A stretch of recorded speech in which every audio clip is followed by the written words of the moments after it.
My name is Kennedy Stewart, and I will be reviewing the personal selling process pyramid, as well as how I personally conduct my own selling presentation through the use of the selling pyramid steps. For those of you who don't know me, I previously worked at a bridal boutique named Mara back in my hometown. This was the first job I've ever had in which I had to actually sell products to customers. At first, I started selling prom dresses to high school girls and eventually took the role of a bridal stylist consultant, which was a little more in depth. With the help of my amazing boss and coworkers, I eventually learned how to create my own successful selling process when it came to finding the soon to be bride's perfect gown.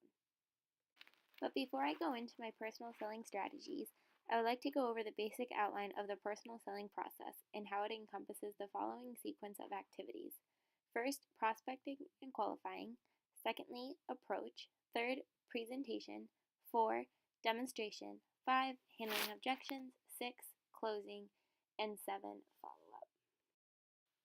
First off, I would like to discuss the prospecting and qualifying step of this process, which essentially means to identify potential customers. Identifying these potential customers can happen in numerous ways, such as through internet surveys and other vendors or advertising campaigns.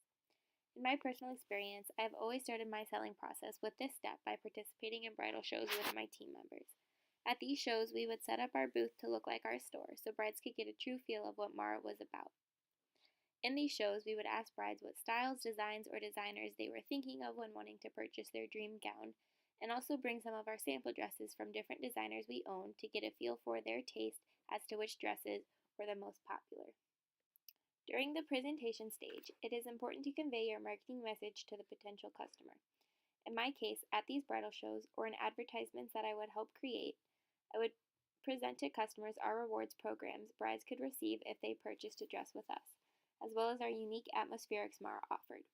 For example, our rewards program included certain percentages off bridesmaids' gowns, tuxedo rentals, mother of the bride/groom gowns, flower girl dresses, and accessories, including jewelry, headpieces, and veils. From the atmospheric standpoint, I could really bring in customers by explaining to them the complimentary experience they would have at Mara. From the 100-year-old home the boutique is located in to the complimentary champagne we serve, brides know off the bat they are in for a unique treat. At the end of this presentation to brides, we would then have them leave their name, number, address, and email so that we could contact them further. Some brides made an appointment right on the spot. Others called in later, but sometimes I had to cold call as well. During these cold calls, I would essentially ask how the bride's wedding planning is going and if they found their dress yet. Then I would repeat my sales pitch to them and ask if I could further assist them with their wedding planning by making an appointment with us. Once the bride agrees to an appointment and comes into our boutique to find her perfect gown, I can really step in and take advantage of the demonstration stage. In this stage, I get the opportunity to demonstrate our products. Most of the times, this meant getting brides into different types of dresses. However, creating different styles and looks on mannequins can also play a key role in the demonstration process, especially for brides who aren't really sure what they are looking for yet. During this time, it's important to stop and answer questions and include the entire bridal party in this decision. I also take detailed notes about what the bride is envisioning for her day so I can put together a look that meets her style. Most importantly, I make sure the bride and her party are comfortable in their bridal suites and are served with champagne and goodies. It's important to make the bride feel comfortable and at home, for I'm not only demonstrating our dresses but also our boutique and customer service. Customers often have legitimate questions and concerns about the service and/or gowns that we offer them or that they are considering, which is why handling objections with intention and honesty is a huge part of the selling process for me. In my case, the bride is purchasing the most important aspect of her wedding day, so it is obvious that there may be some hesitation before saying yes to the dress. I also like to use the bride's objectives as a way to reassure her about price, features of the dress, and how it would fit into the theme of her wedding day. Also, if a bride is struggling between two or more dresses, for example, and are becoming hesitant, I love to declutter her bridal suite and leave just the two dresses in the room. I then take just the bride behind our curtain and get a true sense of her feelings without anyone else's opinion. I will then get the bride back into the dress and jazz her up with jewelry, a veil, and a bouquet of flowers, which really helps her envision herself walking down the aisle. Then, by having her close her eyes and open them in a mirror, a bride can truly begin to see if it's her dress or not.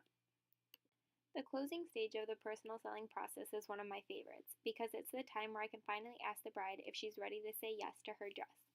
If the bride says yes, we celebrate with champagne and more goodies and welcome the bride to the Mara Bride Tribe by having her take a picture with her bridal party in front of our Say Yes to the Dress wall. We then get the bride's measurements and have her fill out an order form as well as figure out a payment plan. We also give all of the details that she is now eligible for our rewards program.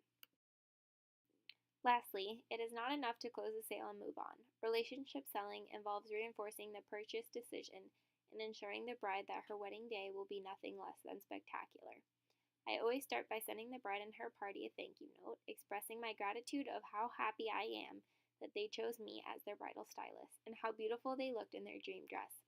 I also conduct a follow-up call in a few weeks to make sure I can get the bride to take advantage of our rewards program, see how the rest of their wedding planning is going, and to inquire if I can further assist them in finding bridesmaid gowns, tuxedos, etc.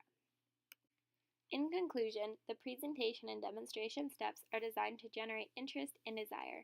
Successful handling of buyer objections should arouse further desire.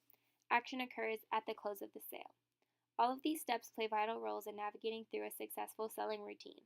I hope my personal selling experience through Mara has been of interest to you and has helped you learn how to tangibly put these steps into action. Thanks for listening.